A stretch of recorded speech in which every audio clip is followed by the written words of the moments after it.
And in our top business story, the Abu Dhabi budget will swing back to a small surplus this year after recording a deficit in 2016. That's according to credit ratings agency Standard & Poor's. S&P said that it expected the Abu Dhabi government's fiscal balance to stand at a surplus of 0.7% of GDP in 2017, representing a turnaround from an estimated deficit of 3.6% last year. It added that the Emirates' income this year would be constrained by a temporary decline in the amount of oil that it drills, as a part of the UAE's commitment to an agreement by OPEC and non-OPEC members in November to trim oil output to shore up oil prices. The agency added that after a dip this year, it expects the government to maintain oil production capacity at 3 million barrels per day over the next 3 years.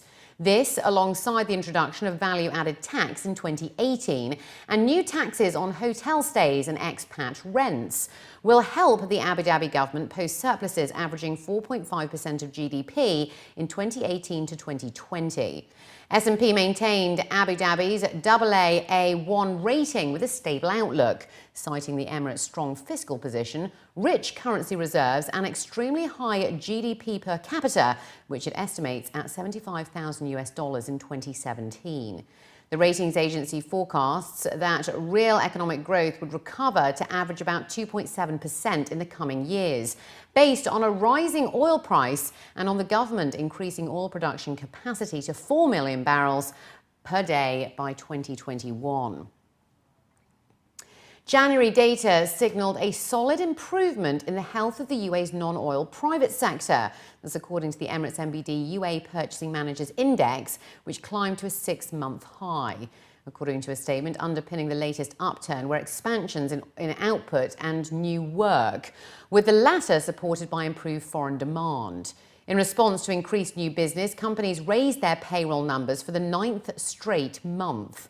Commenting on the Emirates NBD index, the head of research at Emirates NBD stated that the January PMI data shows that output and new order growth remains strong, and the improvement in export demand last month is particularly welcome after a relatively soft 2016. Some of the key findings were that output expanded at a sharp rate, new order growth accelerated to its fastest since September 2015, and firms continued to cut their charges despite stronger cost inflation. Rising from 55 in December to 55.3 in January, the headline seasonally adjusted Emirates NBD UAE Purchasing Managers Index posted the highest reading since July 2016. A new report by credit insurance provider Coface has revealed a 4% increase in cases of delayed payments in the UAE due to a liquidity crunch and lack of banking finance, which was identified as a major challenge facing the region. At a press conference today, the CEO of Middle Eastern countries for Coface revealed the details of their report, which is based on their own monitoring of 23,000 companies in the UAE. The report highlighted that the highest overdue notifications were issued for companies registered in the construction sector at a 22% increase, followed by a 22% rise in delayed payments by companies in the general trading sector. Furthermore, the report highlighted a total of 814 runaway cases that were registered in the UAE between Q3 2015 and Q4 2016, and around 55% of those were from the trading sector.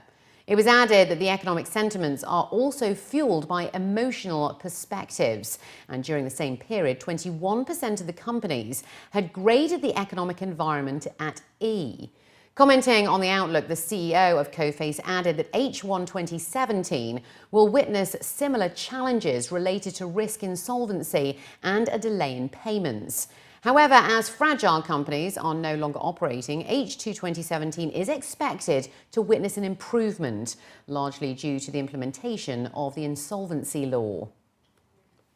In 2017, we'll expect a less number of insolvencies due to the fact that the market automatically has screened it. So the most fragile companies left industries, left the countries. So the one which remain has strengthened their operations. They reduced their costs, they are reviewing their credit management policies, and more than that, what we registered, an increase of demand of credit insurance, which is one of the mitigants to the risk of non-payments, which is exactly one of the major reasons why the companies were forced to leave the countries and bankrupt. In fact, all of them went short of cash, and the bank refused to give loans to fund their working capital.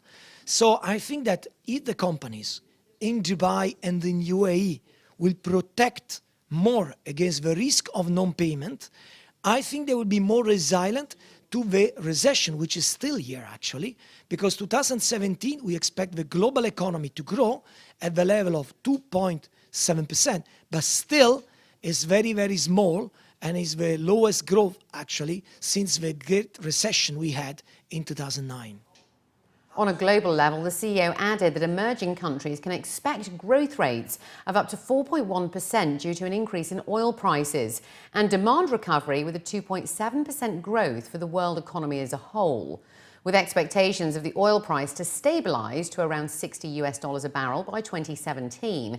The Coface spokesperson stated that GCC states should support their SMEs to ensure economic diversification for a period of modest growth ahead.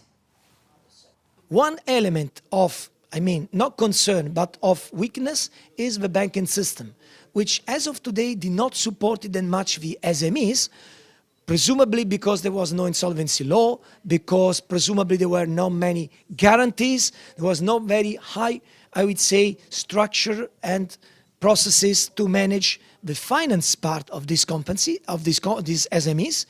And this is, of course, it's a typical UAE SMEs economic structure, which grew up very fast, but they are very fragile. At the same time, I expect banks to take upon responsibility this year and support, especially in some sectors, as the government and the central bank is absolutely doing for Emirati companies. Applications for Islamic car loans in the UAE grew in 2016, with Islamic auto loan products occupying 3 of the top 5 spots on the year's most applied for list.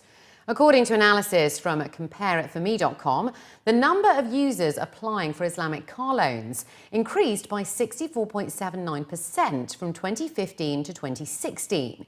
Data from the company's car loan comparison portal reveals that Islamic car loan applications made up 45.09% of total car loan applications in 2016. Car loans based on traditional finance, however, were more popular among UAE residents in 2016. Those earning under 20,000 dirhams per month preferred Emirates NBD for car loans, while consumers earning over that number preferred HSBC's auto loans. Emirates NBD's feature-packed auto loan was the most applied for car loan in 2016, and the HSBC car loan was the second most applied for auto loan for 2016. The third, fourth and fifth most applied for car loans of 2016 were from Islamic banks. Emirates Islamic's auto finance product came in third place, while Noor Bank's auto finance and Ajman Bank's car finance came in fourth and fifth respectively.